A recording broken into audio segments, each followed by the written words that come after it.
Bonjour, j'espère que vous allez bien. Bienvenue sur ma chaîne.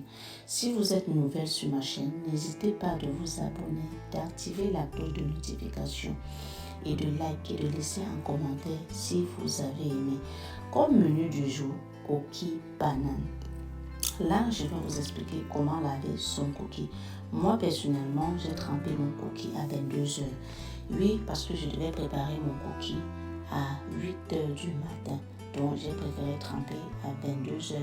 J'ai fait un premier lavage. Si toi, tu veux préparer ton coquille, si tu n'es pas pressé et tu veux faire ton coquille le soir, peut-être à 17h ou 16h, tu peux tremper ton coquille à 6h du matin. Tu fais un premier lavage également et vous laissez tremper pour continuer le lavage après.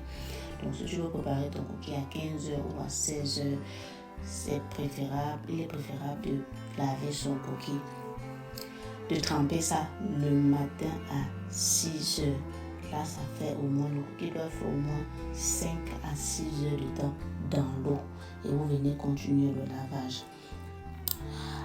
Bon, vous trempez 5 minutes après, avant de venir laver, faire un premier lavage. C'est ce que moi j'ai fait. J'ai trempé à 22h et 5 minutes après, j'ai fait un premier lavage, juste pour enlever les premières saletés. Ensuite, j'ai laissé dans l'eau pour continuer mon lavage le lendemain matin. Une fois terminé le lavage de mon coquille, le piment à votre choix, j'ai écrasé dans un mixeur. Oui, vous pouvez écraser dans un mixeur ou à la machine. C'est parce que je n'avais pas accès à une machine près de moi. Vous versez dans une casserole à l'aide d'un pilon ou d'une spatule. Vous tournez, vraiment bien tourner. Ensuite, vous rajoutez l'huile. Je dis l'huile rouge, pas l'huile du tarot. Vous demandez à la dame au marché, je veux l'huile du coquille. On vous sert l'huile du coquille. Donc, vous rajoutez le sel et du sel gemme. Et puis, une fois que vous mettez du sel, vous rajoutez de l'huile préchauffée. Vous préchauffez votre huile avant de mettre dans votre coquille. Vous tournez également, j'insiste, tournez bien votre coquille pour rendre la pâte légère. Et vous rajoutez de l'eau tiède. Vous faites très attention, mettez très peu d'eau parce que le coquille a eu de l'eau lorsqu'on le mixait.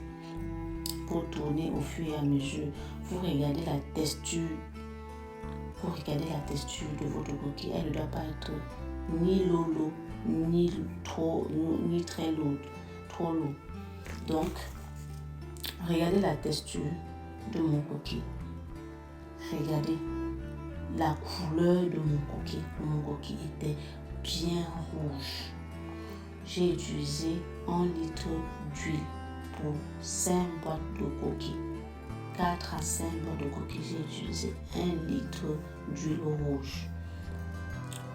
Donc, vous devez aussi mettre trop d'huile. Donc, vous mettez en fonction de la quantité de votre coquille. Et j'ai utilisé le papier film pour emballer mon coquille parce que je n'avais pas accès au papier, aux feuilles de bananier. Donc, j'ai utilisé le papier film et du papier alu. Une fois emballé, c'était toujours bon dans la bouche. Il n'y avait pas de différence avec la feuille ou bien non. Emballé, une fois emballé, ma marmite étant déjà préchauffée, étant déjà au feu avec de l'eau, j'ai déposé mon coquille pour une durée de 2 à 3 heures de temps en vérifiant de temps en temps le niveau d'eau dans ma marmite. Vous devez bien préparer votre coquille, que ce soit au feu du charbon, que ce soit sur le gaz. Sur le gaz, ça doit faire au moins 3 heures ou 4 heures de temps. Au feu de charbon ou au feu de bois, ça peut faire au moins 2 heures de temps parce que là, c'est plus rapide et ça chauffe vraiment beaucoup. Regardez la couleur de mon coquille, regardez la texture. Mon coquille n'était pas dur comme le caillou, non. C'était vraiment comme l'éponge, c'était vraiment très bon dans la bouche. Je vous en suis. Essayez et vous venez témoigner. Regardez la couleur. Merci d'avoir regardé cette vidéo jusqu'à la fin.